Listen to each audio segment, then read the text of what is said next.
Hi guys, welcome back to the YouTube channel.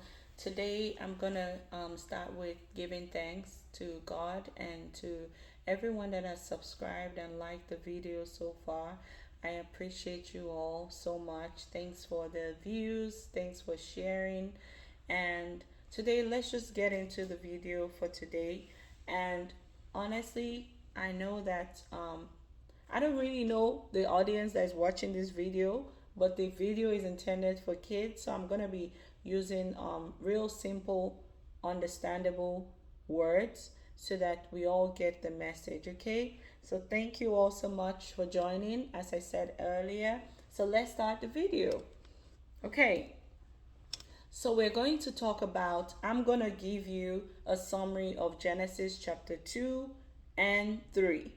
Okay? Based on my understanding and based on the way you would also understand it much easier. Okay? And how to apply, how to use it in your daily life. Okay? Are you ready? Let's go. Okay. So in Genesis chapter 1, or part of chapter 1, God gave man dominion. That he gave him authority over the whole earth. Everything he created, he gave you and I the authority to multiply, replenish, subdue, right? He gave us authority to have, to be fruitful. So everything is already available for us to multiply, be fruitful, and replenish. The whole earth is for us, it belongs to us. Okay, then the Spirit of God brought light, okay, to the world. Everywhere was dark, there was light. Now, God also made man in his own image and likeness. Now, you and I, please always write. I forgot to mention, get your notebook, journals, diaries. Just write these few points because you're going to need them along the way as you grow or as you go about your daily life. When you feel down, you always remember that you have the light of God in you. We're going to get to that in John, in the book of John. But you have the Spirit of God. This is the Spirit of God, not the spirit of man. The Spirit of the Almighty God is in you. So don't ever feel for a day that, oh, maybe I'm not meeting up. You are a child of God. That's what matters. So I know I'm going sideways, so let's come back. Okay, now God made us in his image and likeness. We can rule over the air, the land, and the water, which is the whole sea, and the earth. Isn't that amazing? I'm excited. I don't know about you. I'm excited. So, but we were made from the dust. So we were just dust. Like if you wipe a surface and look at your hand, just the dust of the earth. That's what we are made of. Not even sand. At least you can hold the sand in your hand. You can hold mud in your hand. But dust is literally like air. If you blow it out, it disappears. So we were made from dust. That is the most beautiful gift for me as a person, and I hope you feel the same. Now, I get so excited when I talk about this. So, from my understanding, and as what I wrote in my journal, we are mere dust. We are just dust. But the breath of the Almighty into our nostrils, that's what gave us life, right? And not only were we given life, we were made in God's image, just like God, and his likeness. Wow. Now, let me give you a pure example. If you have a bottle of water, like a plastic bottle, we all drink that or have that at home. Some of us do. Without the water in the plastic, we're just the bottle, right? That can be thrown away. Somebody can squish it, step on it, whatever. It doesn't have any use. It's just probably be in the trash because it's empty. But by the time you put water or you buy it with water in it, trust me, that bottle has more value. It is more important to anybody. Once they hold on to the bottle, they want to get the water out and drink it. That's the way we are. We were like the bottle, but the Spirit of God that was breathed into our nostril was the, it's like the water. in a bottle. I hope you get my analogy. That's a very easy example.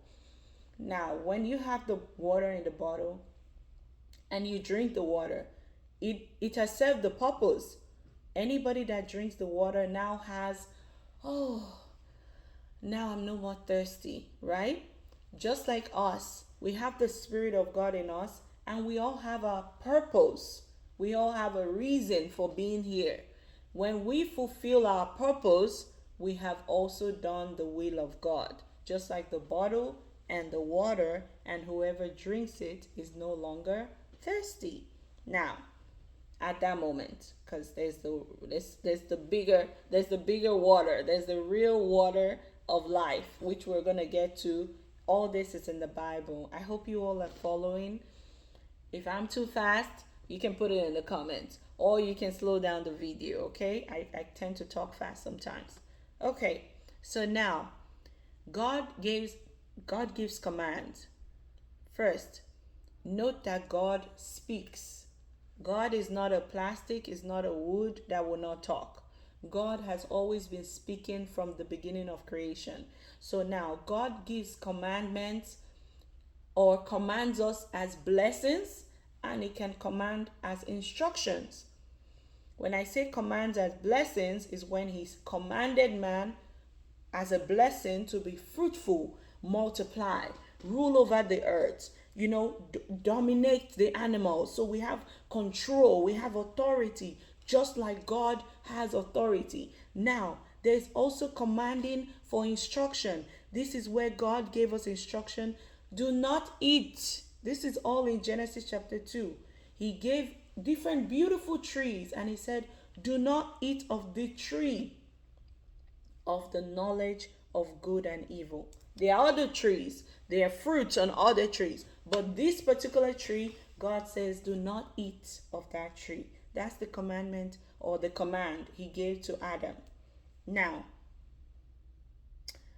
God also gave Adam the ability to give the animals names, right?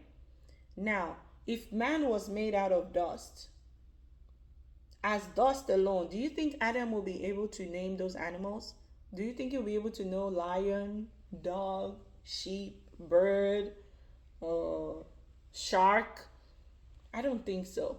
So in my notes while studying, I got an idea, or this is like a revelation, that is the knowledge, is God's knowledge, because we are all made in God's image and likeness.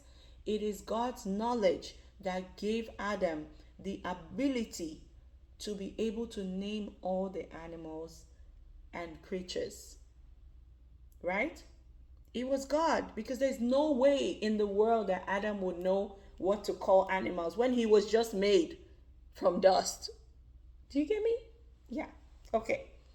Now, do you also realize that God is a great surgeon? You know what? When I was reading this Genesis story and all the creation story, it kind of blew my mind. Like, poof. How are we just walking around thinking that, oh, we're just the best thing, oh, we're this, we're that, which is a good thing. But if you remember how you were made, every day of your life, you should give God glory that we are all dust. We were nothing if not for the Spirit of God. So this video, the purpose of this video is to make you humble.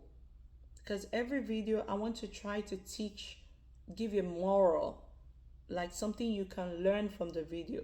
I'm not just coming to tell you stories about the Bible, because some of you will say, oh, I already know my Bible.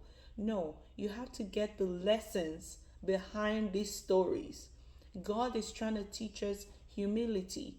God is trying to teach us to know who we are, so that whenever you feel you are less of yourself, whenever you feel you cannot achieve something, you remember that you are powerful. You were made in God's image and likeness. You are the best. In the eyes of God, you are the best.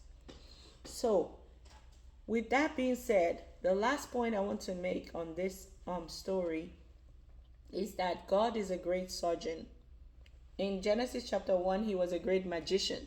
because he was just like, let there be light, let there be this, let there be that, and everything was happening. That's magic in this day and age. They will call that, oh, that was just magic. Well, God is the greatest magician, because there's no magician in this day and age that would do what God did.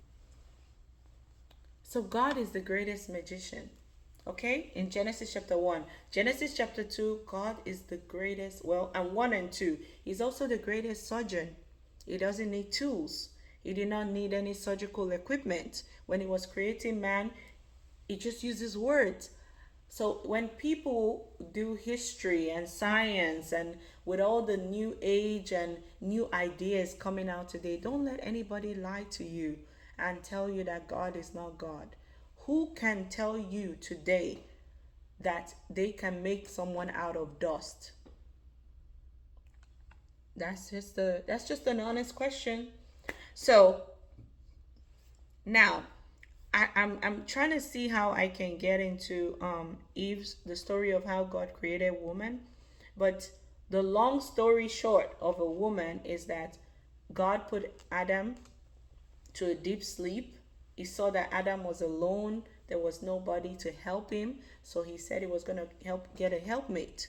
And God made woman, but she wasn't woman yet. He put Adam to a deep sleep, took out his rib, and this is also without equipment. This is also surgery. Like, he was a doctor, a major surgeon, but he did not have any tools. He just did what he did, took dust and rib. So women were made from dust and rib. You and I, if you're girls, dust and rib. If you're, well, and the Spirit of God. And if you're a man, you are just dust and the Spirit of God that gave us life.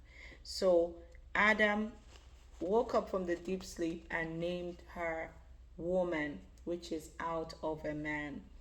So guys, I believe that this video was packed with different angles, and we went here and there and there and there. Just take your time to watch it and try to understand.